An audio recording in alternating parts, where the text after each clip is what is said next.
Huwag magtaka kung ako ba'y di na naghihintay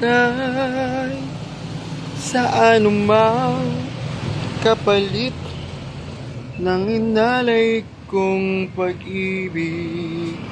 Kulang man ang iyong pagtingin, hindi ka dapat mabala. Inanakit sa'king walang-wala.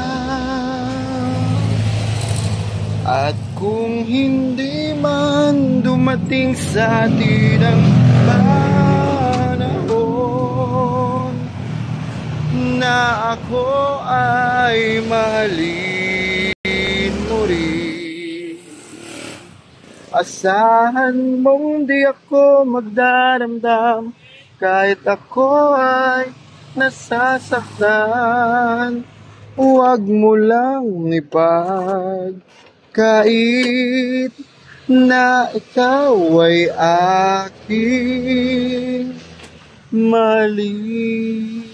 So hi guys, welcome to my YouTube channel, diba? May pakanta pa si Madam.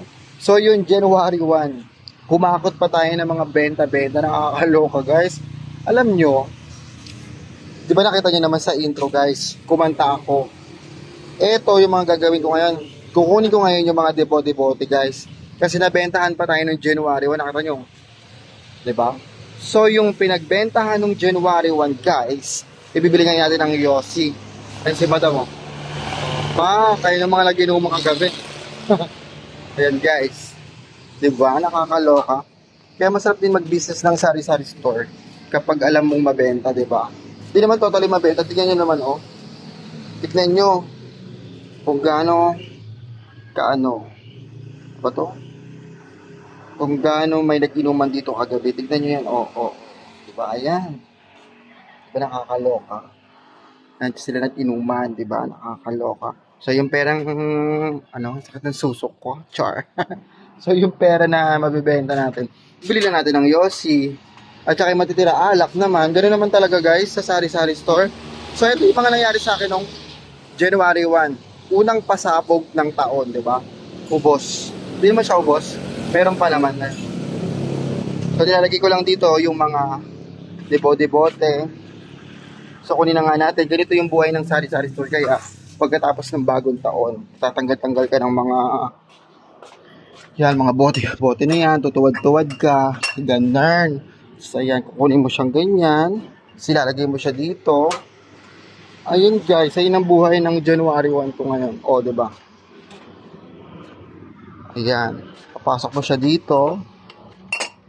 Bug, ayun yung makulit na bata.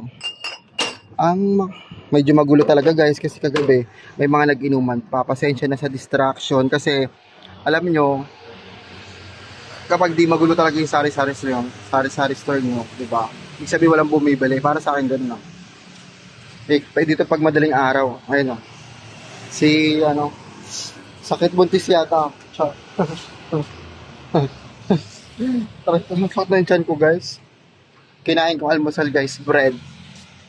Pang 2 days na akong di kumakain ng guys, karne. Oh my god, magiging vegetarian na talaga ako kasi naawa ko to sa baboy. Nakakaloka yung mga ininom nila guys.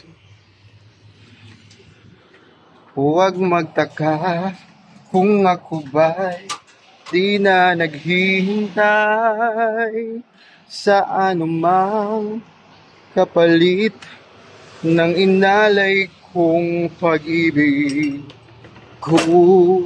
Tapos bago ako mag-open, nagchikahan muna kami ni Mama about sa mga nakaraan niya, mga history ba, mga ganun. Kasi masarap kasi kausapin yung mga thunderbolt natin ng mga mamshi, papshi, di ba? Na kinakausap natin sila.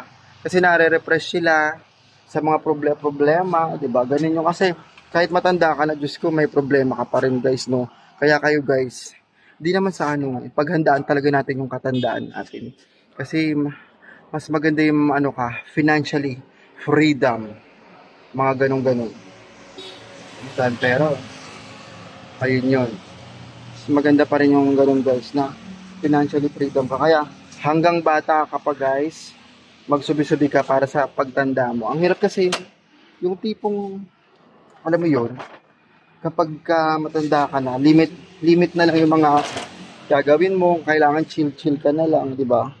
Ayun, kaya nga nagpupursige tayo. Wait lang guys ha.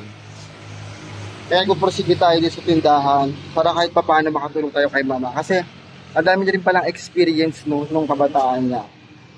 Bago niya maipundar tong mga lupa na Itechiwaru, di ba? Kinuwento-kwento niya sa akin. Nakabili pa daw sila ng lupa sa bahay. Di ba? Nakakaloka, nakaka-inspire. Kasi pag yung mga matatanda, marami na kasi silang mga pinagdaanan guys sa kanilang buhay-buhay. Eh tayo naman bilang bata pa, bagets pa, diba? Nakikinig tayo kasi nauna na sila eh. Ibig sabihin meron na sila talagang trademark na tinatawag, no? May mga ebidensya na sila sa buhay, no? Kaya totoo yung sinasabi ng mga matatanda, makinig tayo, diba? Kasi guide din sa atin to eh, mga kabataan.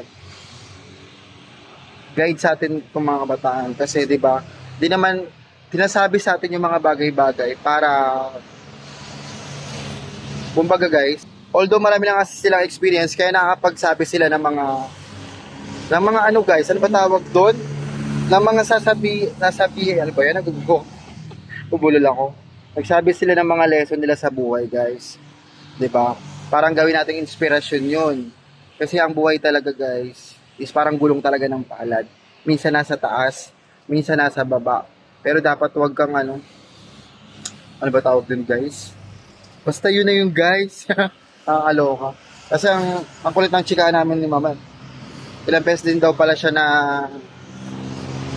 nag-failed sa buhay. Syempre, ang dami niyang mga anak, di ba?